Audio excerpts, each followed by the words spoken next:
Rainy day, miserable day. Most of you are going to be thinking, oh no, it's icky out. I'm not going out there to get ready for deer hunting.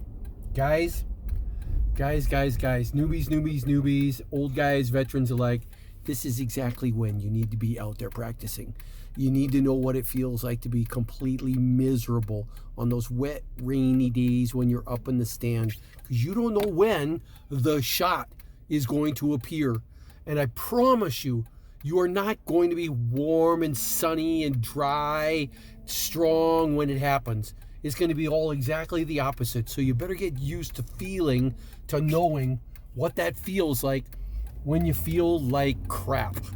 That's when the shot's going to come. So you got to know how to set up.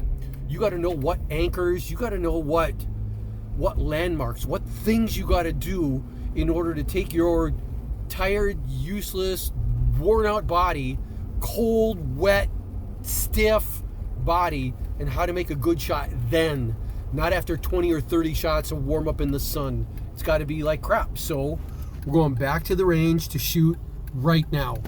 See you out there.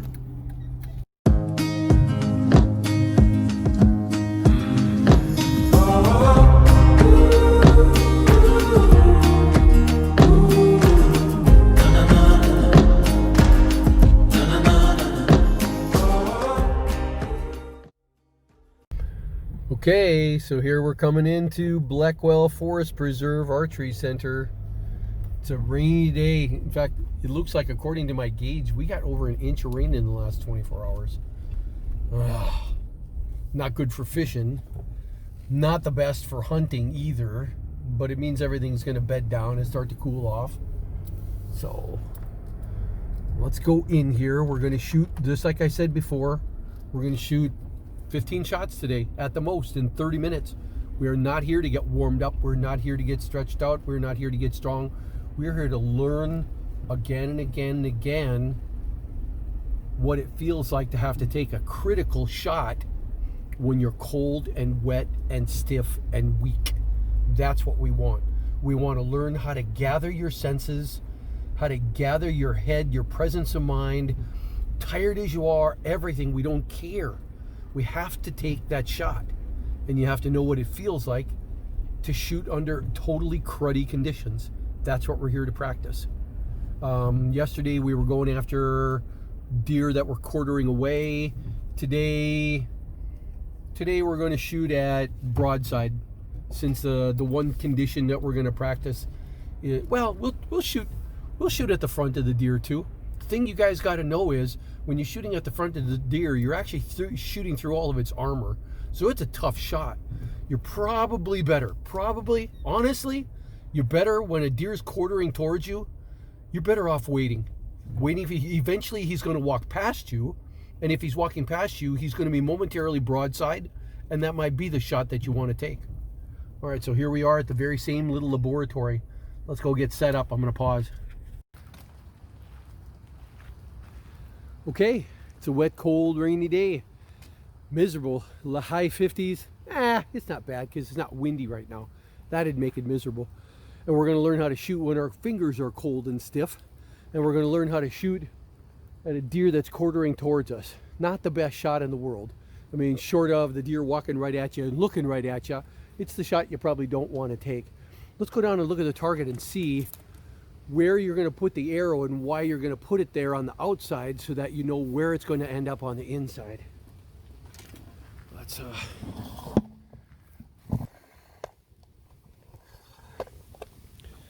Let's go take a peek here.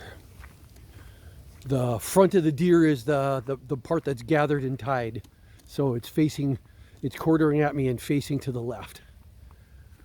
So let's set this camera down and talk a little bit.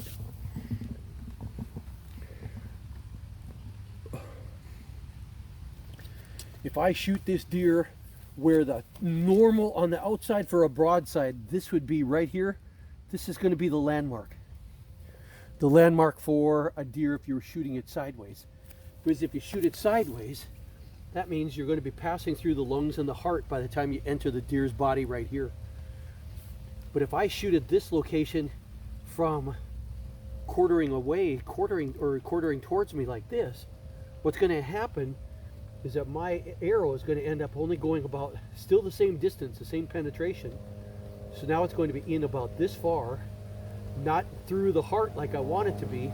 It's going to be barely passing through the, maybe, if you're lucky, it's going to pass through the back side of the lung, and it's going to be in the spleen, it's going to be in the liver, it's going to be all the places that are going to take a really long time for the deer to die.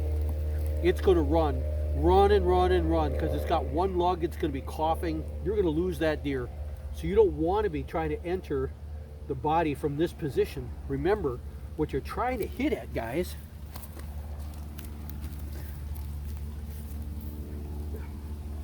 what you're trying to get at is right inside here.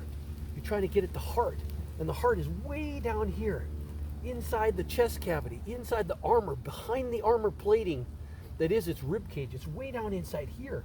It's the size of my fist, and it's right just inside right there. That's what you're trying to get at. So you're trying to hit something that's way down inside there.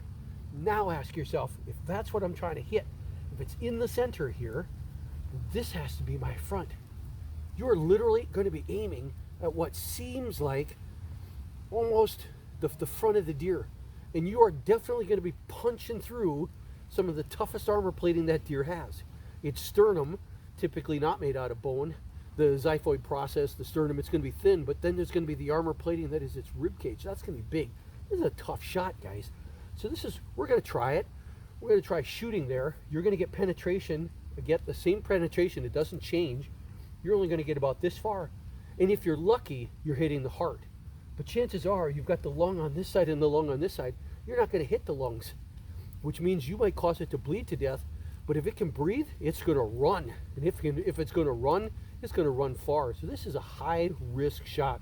We'll take a couple of shots at it, and then we're going to go back to shooting it broadside and even shooting a quartering away, because that's the one that actually makes the most sense. So we'll take a couple of shots. You're going to be shooting way up to the front here, knowing that to get to this, that's how you're going to get to the center where the heart is. But you already know, you're maybe, if you're lucky, you're going to be picking up the front of one lung, and you're not going to get the other one. And you're going to be punching through the toughest part of the deer, all of its real armor, the armor that goes around the heart. All right. Like I said, if I were in a stand over there, up, and I had a deer that was quartering frontwards like that, I'd be squinting. Just let him walk. Let him walk. If he walks past you, by the time he's turned sideways, he's already, if he's not taken off, if he hasn't seen you, and if he hasn't seen you, well, wait for the better shot. He's quartering away that way, which means you're steering your body to the left. That's actually to your advantage. If you're a right-handed person, if you shoot right-handed, that's going to be actually your best bow shot up in a tree. So just wait. Wait for him to turn broadside to you, to walk past until he's broadside oriented, and then take that shot. But we'll take a couple. You can see it's raining. Ick, ick, ick. I'm deliberately letting my fingers get cold.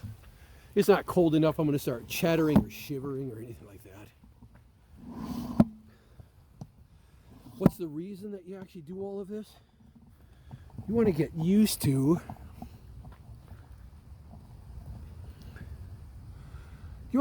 taking these kinds of shots ahead of time. You know, you go in the military. I wasn't in the Marines, I wasn't in the Army, but you see the things that everybody goes through. Misery. Why do they get you used to misery in 10 weeks of boot camp?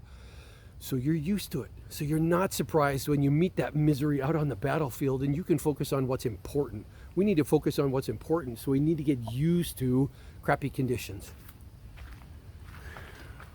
All right, let's get set up here.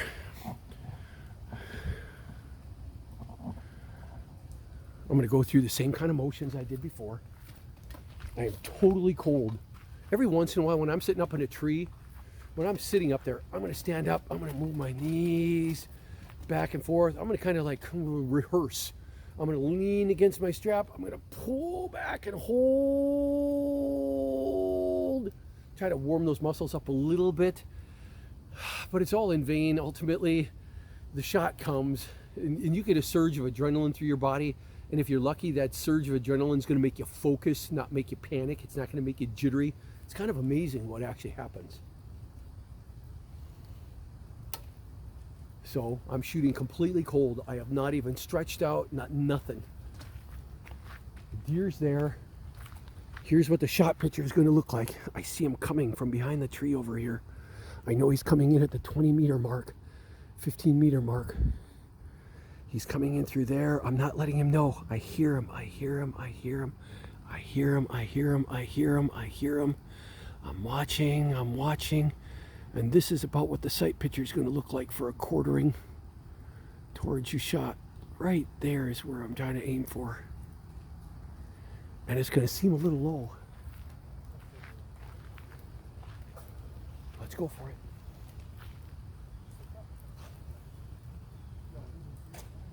Taking the shot. I feel awful. This muscle feels pulling, the back feels pulling, the chest feels pulling, the fingers feel weak. All of it feels like crap, guys. My neck even feels stiff. It's all supposed to. That's reality. See if you can just ignore all of that and focus on really good form. And the form is going to be, pick your gap, anchor under the chin, look down the left side of the string, put the tip of the arrow on the target, the tip of the arrow on the target, tip of the arrow on the target. When the shot's here, make a smooth, small motion release. Not horrible. A little behind on the heart, probably would get it. Not bad though. That would do some damage and probably take the deer down. Let's do it again. The deer's coming in, he's coming in, he's coming in. I've already marked my spot. I've already got my bow up. I've already moved it up slowly. So I'm not making any wild motion that he's going to pick up. Now I'm watching him, I'm following. Remember, the draw is really a push and a pull at this point. Draw is pushing towards the deer and pulling back. So he sees as little side-to-side motion as possible. That's what he's going to detect. That's what he's going to alert. Tail goes up and he's gone, and so is everybody else. All right, so here we are. Following. I still feel like crap. I know I'm not going to shoot well. I just want to shoot good enough. I'm looking. He's pausing for a moment. Puts his head down to eat an acorn. Draw back. Tip of the arrow on the target, on the target, on the target, on the target. Same place. Good shot. Good consistency. I can work with that. I can take that deer. Good. What we're seeing is that I'm not warming up. There's enough time in between the shots. I'm staying cold. I'm staying slow. I'm staying weak. I'm staying stiff. It's the mechanism that I'm stepping you guys through that's going to save the day. Let's try it one last time. We're hearing the deer. We have our eyes closed. We're listening. He's over there. He's over there. He's over there. Your ears are amazing at being able to detect distance, even range, just by this change, this 12-inch change in between your ears. I'm hearing him. He's stopping. While he's stopping, I'm picking my gap. I'm waiting for him to cross that path because that path is worn out. We're watching. Step one, I pick the gap. Step two, draw back under the chin, form a strong anchor. This anchor is right here. 1, elbow, 2, shoulder, 3. I'm forming a strong triangle that I can hold, if need be, about 30 seconds up in the tree before I start to give up. I got 30 seconds to hold that draw. Let's go through it. Step 2, draw back under the chin. Hold it there. Step 3, look down the left side of the string. Now I can watch the deer. Step 4, put the tip of the arrow right on the target. When he puts his head down, we got him. A little high this time because I was talking. Did you see my shot? It was starting to break down a little bit, but it also was really strong. It wasn't bad, all things considered. And we end up with 3 decent shots. Let's go take a look and see where they would have been.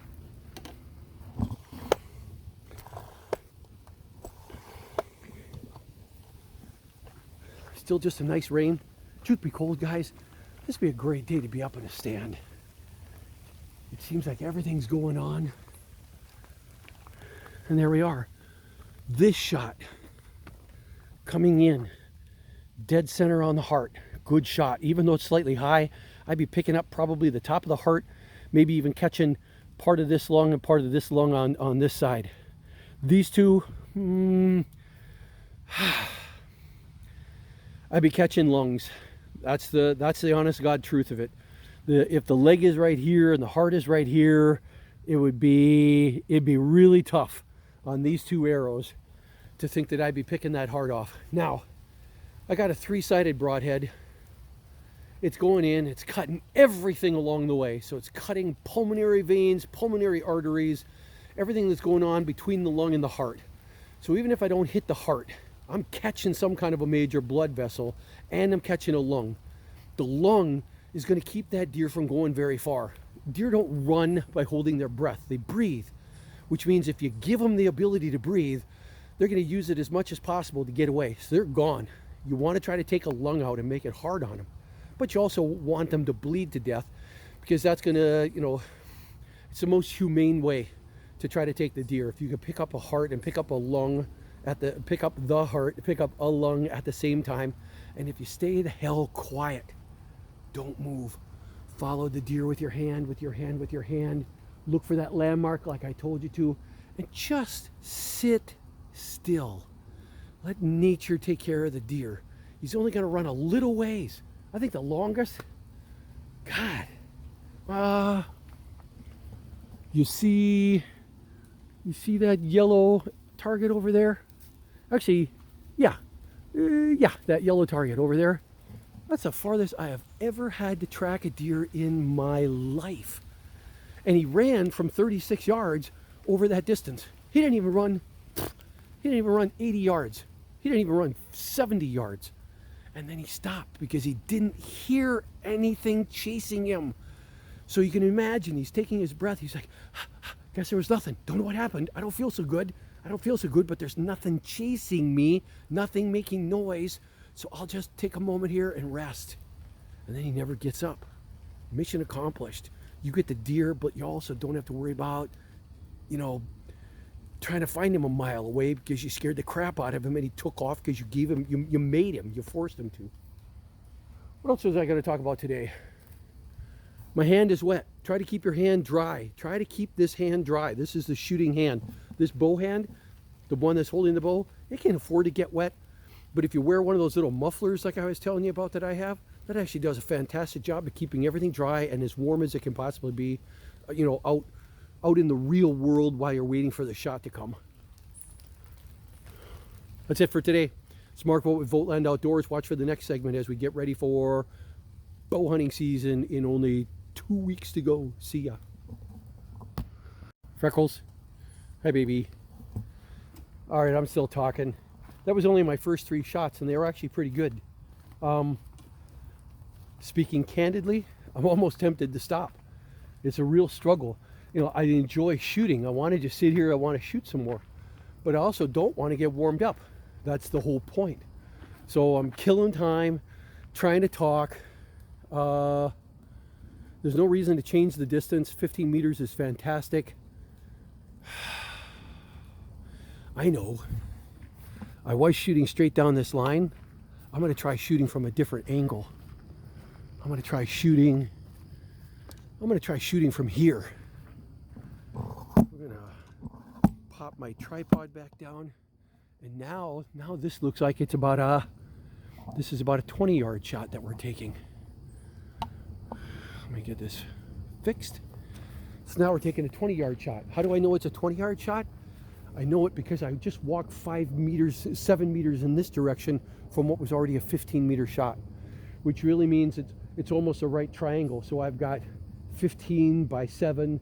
This is going to be 20 meters. And I've left the deer, the deer is the same size so that I could get practice now looking. The deer is the same size.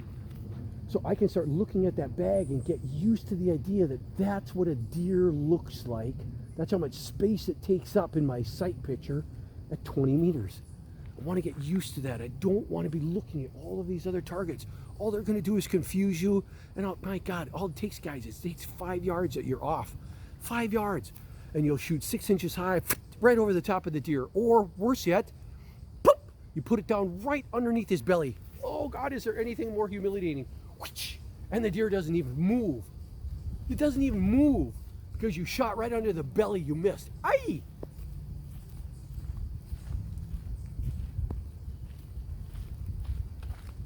All right, so here we are shooting at 20 meters now. and it's nearly a broadside. So now the scenario is this: 20-meter shot. He's coming in from over there. He's tracking off to this side. He's looking at him. You're hiding behind a tree, hiding behind a tree, hiding behind a tree, hiding behind a tree. You're following him, following him, following him, following him. Now he's pausing. He's finding something that he really likes.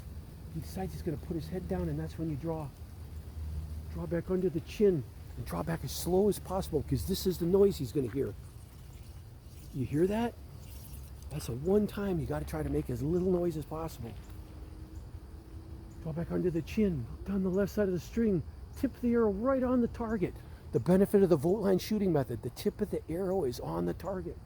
Tip of the arrow on the target, looking for that broadside shot, small motion release. Not bad, center of mass. Needed to be a little bit further forward. But it rocked him good, caught a liver, caught the back of the lungs. Yeah. Is it an ideal shot? No. Am I going to be tracking him through the woods? Yeah, tracking him through the woods. Let's try it all again.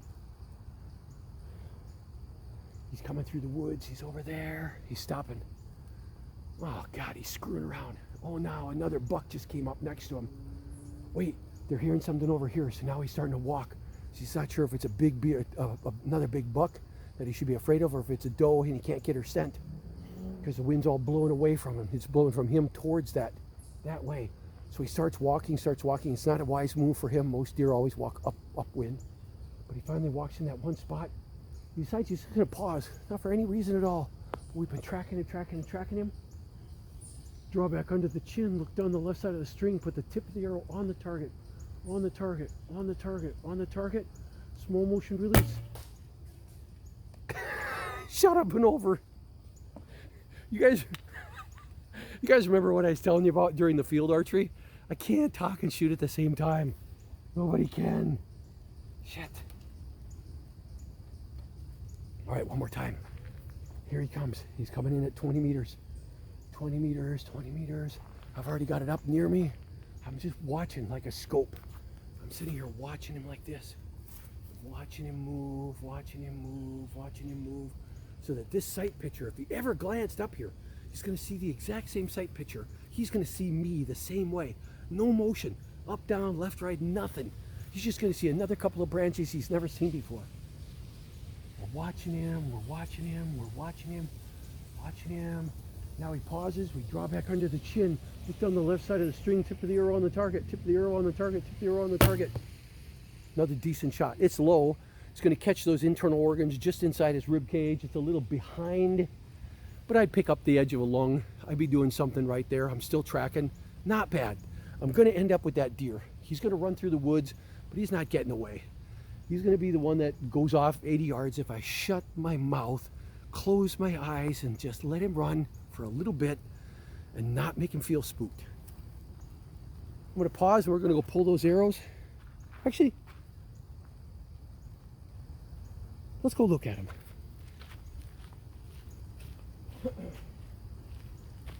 Let's go compare those shots to deer anatomy and see where they're really going to end up. What did we just get? Walking around. We already know one shot went high, so there's no deer there today. The best you can hope for when you shoot over the top of a deer and you miss, absolutely freeze. Squint, stare right at the deer. Don't even turn your head. Don't look down. Nothing. He's just going to look. You missed him. All that happened was a twig broke in the wind. A twig on a tree broke. That's all that happened to him. That's his interpretation. So let him. Don't give him any reason to think there's something out there. He says, la, la, la, la, la, minding his own business. Crack! And he's going to look. He's going to look around. Well, he's not going to look up. Deer don't look up. He's going to look around. Look around at eyes on both sides of his head. What's he looking for? He's looking for motion. Don't give it to him. No motion. If you're lucky, he's going to look and think, nothing. Something snapped, that's all. And you might actually get a second shot. But now you are going to have to move extremely quiet to get that next arrow out of your quiver Set it gently down. You have seconds before he might decide, I'll go run somewhere else. Seconds to try to set it down, but you got to do it slowly and you got to keep staring right at him. No sideways motion of any kind. Set it down and see if you can take that one next shot. It's all you're going to get before he prances off. And then it's going to be waiting for the next deer that has no idea you're up in the woods. Anyway, these two guys, center of mass, you're certainly going to make that deer bleed to death. If you're lucky, you're going to hit the liver. You're going to hit the back of the lungs. You're going to be hitting intestines and stuff like that, so be careful when you're field dressing it when you get him. But that deer is coming down. He's not going to survive that shot. That's all there is to it. That one over there, that was a complete miss, and we just described what you would do there. So let me pause now. We're going to take a couple more shots at 20 because it was fun. Okay, I changed the position of the deer. He's broadside on this path, but when I finally shoot from over here, he's going to be quartering away, which is actually my favorite shot? No, I'd have to just say it's the most common shot I get. Quartering away shot. And we're going to shoot him. We're going to shoot him. We're going to shoot him through that little branch there. I'm going to shoot right through that branch. And we're going to see whether or not that branch is going to matter. You know what you're going to learn? I'll tell you a cheater in advance.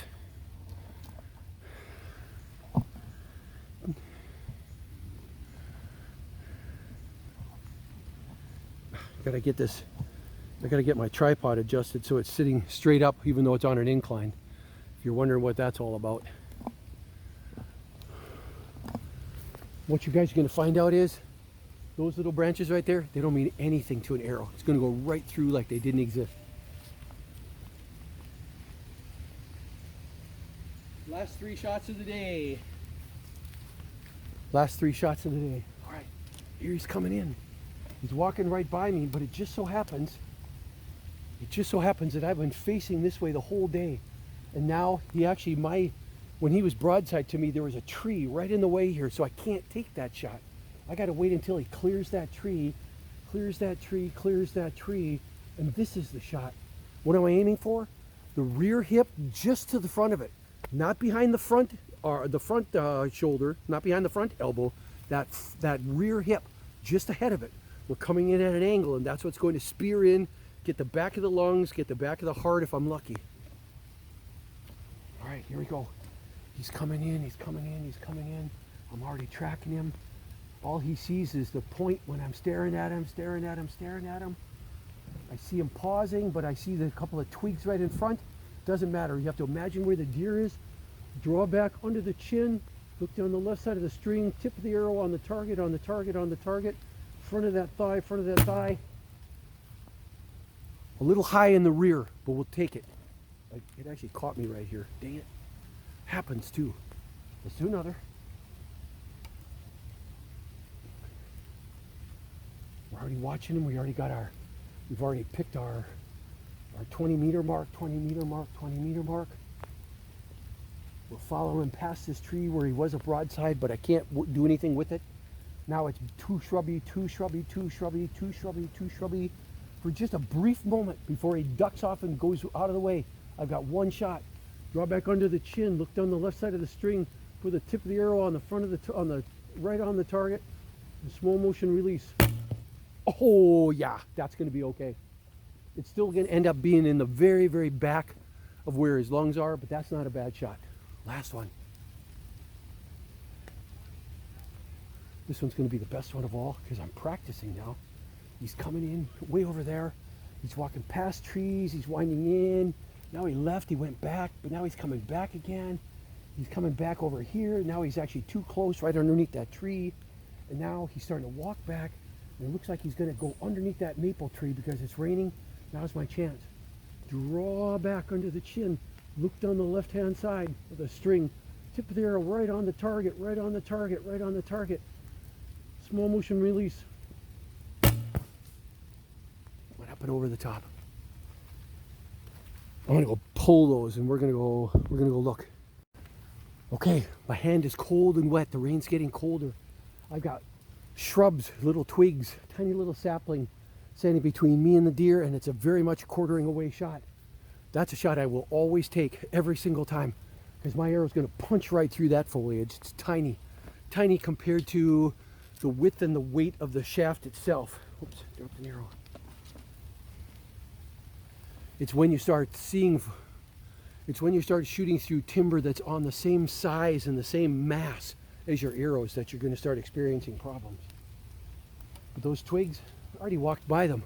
I already know that they're small compared to my arrow shaft. So I can punch through those. So here he comes. He's walking over here, he's walking over here, he walked over to this tree. He's broadside to me right here. This is the way my stand is set up. He's broadside to me, but he's actually partially obscured by a great big tree that's 2 foot across. Can't take the shot. I gotta wait, I gotta wait, I gotta wait. I gotta wait. He walked out of the open so fast I couldn't take this shot. Now he's walking through some shrubs, and he's about to disappear in the woods, and this is my last shot. He's turned at 45 degrees, so I gotta shoot right past the very front of his rear thigh as I look at it. That's gonna be my target. I draw back under my chin, look down the left-hand side of the string, put the tip of the arrow right on that target. Small motion release. It's a little on the high side, but it's not bad. It's going through nothing but vitals. It's going to take him down. It's not a spine. It's not an ideal shot. If you had to err on the side of caution, guys, you want to actually shoot a little lower than center of mass, not a little higher than center of mass. If you shoot higher than center of mass, you're going into all kinds of muscle tissue. You might be going into the back if you're lucky, but you're going mostly into muscle tissue, and he's going to run it off. I don't know when he's going to die, but you're not going to get him. So we want to aim low. Low is where all the vitals are. Here we are, second try. He's coming through the woods, coming through the woods, coming through the woods. He's taking a pause right now. I'm lining up my shot, drawing back under my chin, looking down the left side of the string, putting the tip of the arrow right where I want to end up. Slow motion release. Oh, that's a good shot. We're going to go take a peek at that last one. Here we go. That was almost, it looks from here like center of mass, but you're really aiming right for the very front of that rear thigh, and that angle is going to put your arrow right through. It's going to pick up a lung, it's going to pick up the liver, it's going to pick up the heart maybe. Going to do a lot of damage, and it's going to take the deer down fast. Here's our last one. Hands are wet. Starting to get cold. This is the kind of practice that I wanted to do. Here he comes, he comes, he comes. He's pausing. He's looking up. He's staring. He's looking around. I'm freezing, squinting. No motion, no motion, no motion. No motion, no motion, no motion. It's a contest to see who's actually going to move first. I need him to move first, because if he moves instead of bolts, if he moves, that's him telling me I don't see anything, which means he doesn't see me. We're watching, we're watching. He's decided he's just being spooked. That's why I love 6-point bucks. They're cocky like that. Now the shot opens up. Draw back under the chin. Look down the left side of the string. Tip of the arrow, tip of the arrow, tip of the arrow right on the target. Small motion release. Oh, we got a really good shot. Let's go take a look at that. You're going to see a pretty good spread on those arrows too. Hold on.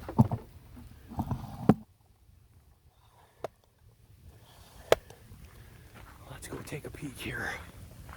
These are coming in from broadside at 20 meters. But looking pretty good. That last one is the one on the farthest on the left. It's right here. That is absolutely a kill shot going right in. Because if you look over the top, guys, this is what matters. Now you see that this arrow, if I pull it out and then put it back in, this is where it went. Right through the heart, right through a lung. Now let's go look at this other arrow. This one looks bad, but let's just see how bad. I mean, it looks like I caught him in the rump. But honestly, if I put it in, this is the kind of penetration I got. So I punched through intestines, I punched through the stomach, and I probably picked up at least one lung, and I picked up part of the liver. That is not a bad shot. On a really tough bow, 70-pound compound bow, that might have been a pass-through. Let's look at this last one. That again, from a distance, might not look like it's a great shot, but let's just see. Let's pull it out and then put it back. This is where we're looking. We at least caught a lot of muscle tissue, maybe the back of the lung, maybe the liver. That one would have been the toughest. That would have been the toughest shot of all. If you caught him in blood vessels, he's going to bleed out, but he's going to have his heart and he's going to have his lungs. And in a shot like that, That's the one where it's the absolute most important that you do not pursue. Just shut the hell up. No noise. Close your eyes and listen. Let him run. Because if he thinks he's not being pursued, he's not going to run. He just got stabbed and he's hurt. So he's going to take a break if he thinks he can afford it. But if you chase him, then he doesn't. He can't afford it, and he's going to keep running. And he'll be able to, because you didn't catch the lungs. I had a deer like that 7 years ago, I suppose. Yeah, 7 years. The one that actually shows up in my intro. That one. That was a rear quartering shot, and that is exactly where I picked him off, right like that, quartering rear away, and I caught it a little farther forward, maybe 4 inches further forward, so I might have picked up one of the lungs, but I didn't chase him. And that's the one that I told you only ended up about 80 yards away, because I didn't give him any reason to think he had to go any further than that. All right, that's it for today. It's really starting to get rainy, and I don't want my bag to get overly wet. I want it to dry out. This is Mark Vogt with VOGTLAND Outdoors. Hope you guys like that little segment, and we'll see you in the very next one. Bye.